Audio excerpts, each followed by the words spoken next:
రాఖీ పౌర్ణమి వస్తున్న తరుణంలో గులాబీ పార్టీలో అన్నా చెల్లెళ్ల అనుబంధంపై ఇంట్రెస్టింగ్ చర్చ జరుగుతోందట. గత కొంతకాలంలో బీఆర్ఎస్లో చోటు చేసుకుంటున్న పరిణామాలు తీవ్ర చర్చనీయాంశంగా మారాయి. పార్లమెంటు ఎన్నికల్లో పార్టీ వైఫల్యం, వరంగల్లో బీఆర్ఎస్ సభ తర్వాత కేసీఆర్కు కవిత లేఖ, ఆ లెటర్ లీక్, కేటీఆర్పై కవిత ఇండైరెక్ట్ కామెంట్స్ వంటి వాటితో అన్నా చెల్లెళ్ల మధ్య గ్యాప్ బహిర్గతం అయింది. ఇలాంటి తరుణంలో కవిత తన సోదరుడు కేటీఆర్కు ఈసారి రాఖీ కడతారా? ఆమె రాఖీ కట్టాలనుకున్నా అన్న సమయం ఇస్తారా అనేది హాట్ టాపిక్ గా మారింది.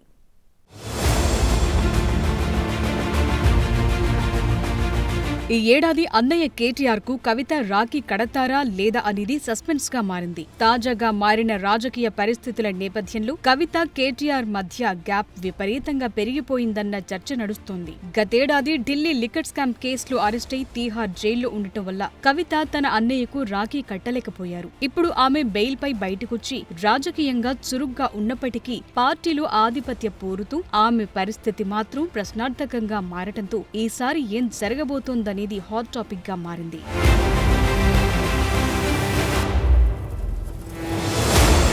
సొంత పార్టీలో ఉండి అసంతృప్తి రాగం వినిపిస్తూ తన సొంత సంస్థ జాగృతి పేరుతో కార్యక్రమాలు నిర్వహిస్తూ కవిత తిరుగుబాటు చేస్తున్నారని బీఆర్ఎస్ వర్కింగ్ ప్రెసిడెంట్ కేటీఆర్ ఆమె తీరుపై కోపంగా ఉన్నారన్న టాక్ నడుస్తోంది. ఈ నేపథ్యంలో ఒకవేళ కవిత రాఖీ కట్టడానికి వెళితే కేటీఆర్ అందుబాటులో ఉంటారో లేదోనన్న డౌట్స్ వ్యక్తమవుతున్నాయట.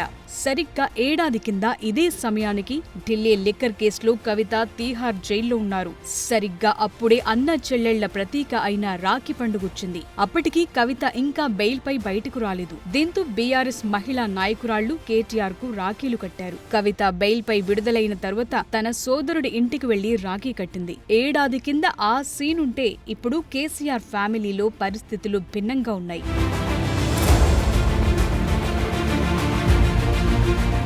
పార్టీలో తనపై ఓ పెద్ద నేత కుట్రలు చేస్తున్నారని కవిత ఆరోపిస్తున్నారు. కేసీఆర్ చుట్టూ దయ్యాలున్నాయని తీవ్ర వ్యాఖ్యలు చేశారు. మరోవైపు ఎమ్మెల్సీ తీన్మార్ మల్లన్న వంటి వారు కవితను తీవ్ర స్థాయిలో టార్గెట్ చేస్తున్న బీఆర్ఎస్ నేతల పరంగా ఎలాంటి స్పందన రావటం లేదు. తీన్మార్ మల్లన్న చేసిన వ్యక్తిగత వ్యాఖ్యల్ని అందరూ ఖండించినా కానీ పార్టీ నాయకులు మాత్రం మౌనంగా ఉండడంతో కవిత ఆవేదన వ్యక్తం చేస్తున్నారు. అంతేకాకుండా పార్టీలోని సీనియర్ నేతలే తనపై కుట్రలు చేస్తున్నారని సంచలన ఆరోపణలు చేశారు. రాఖీ వేడుకకు ముందు కవిత ఇలా పరోక్షంగా నేతలనుద్దేశించి మాట్లాడుతూ చర్చనీయాంశంగా మారింది. పార్టీలోని విభేదాలను ప్రస్తావించడం ఈ అనుమానాలకు మరింత బలం చేకూర్చుతోంది.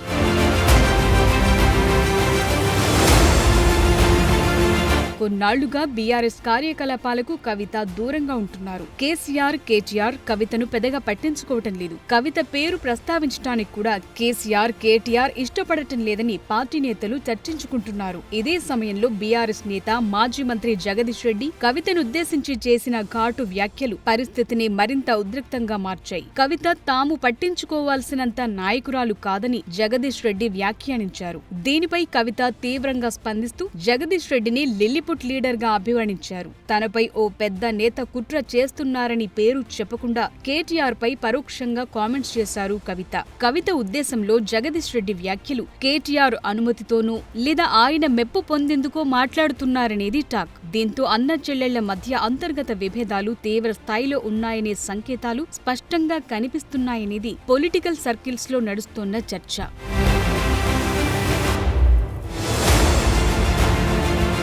ఈ నేపథ్యంలో ఈ ఏడాది రాఖీ పండుగ రోజున కవిత నిజంగా కేటీఆర్ కు రాఖీ కడతారా లేదా ఈ రాజకీయ విభేదాల వల్ల వారి బంధం మరింత దూరమవుతుందా అనేది ఆసక్తికరంగా మారింది. ఒకవేళ కవిత రాఖీ కట్టడానికి సిద్ధమైన కేటీఆర్ అపాయింట్మెంట్ ఇస్తారా అనేది హాట్ టాపిక్ గా మారింది. మరి చూడాలి ఈసారి రాఖీ పండుగ కల్వకుంట్ల ఫ్యామిలీలో ఎలా జరుగుతుందో.